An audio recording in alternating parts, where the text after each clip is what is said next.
Hello everyone, তোমরা সবাই কেমন আছো? আমি তো খুব ভালো আছি। আশা করি তোমরাও ভালো আছো।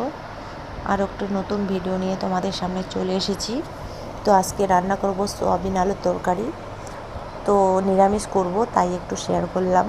তো কিভাবে করছি দেখো। নিরামিষ এভাবে করলে খুবই টেস্ট লাগে। তো প্রথমেই তেল গরম হয়েছিল, তারপরে সোয়াবিনগুলো সিদ্ধ করে রেখেছিলাম। তেল গরম হওয়ার পরে সোয়াবিনগুলো দিয়েছি। তারপরে লবণ হলুদ দিয়ে ঘেটে নিয়ে ভাজাভাজি করার পরে তো উঠিয়ে নিয়ে রেখেছি। এখানে আবারও তেল দিয়ে দিয়েছি। তেল দেওয়ার পরে এখন শুকনো লঙ্কা, পাঁচফোড়ন, তেজপাতা আর একটু থেতো করা আদা দিয়ে দিলাম।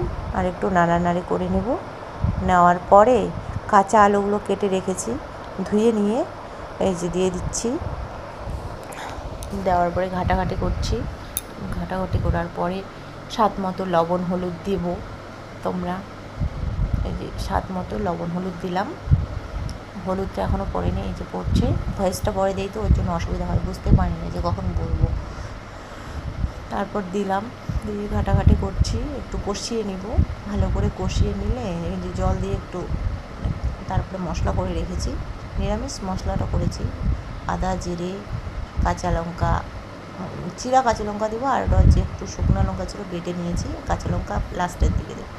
এই ভেজে রাখা সোয়াবিনগুলো আবার দিলাম, একটু কষিয়ে নেব।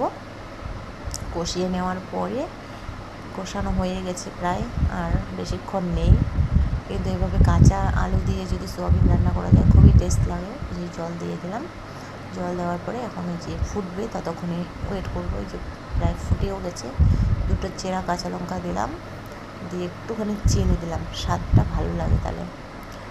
তারপরে একটু গরম মশলা দিলাম আর একটুখানি ঘি দিলাম।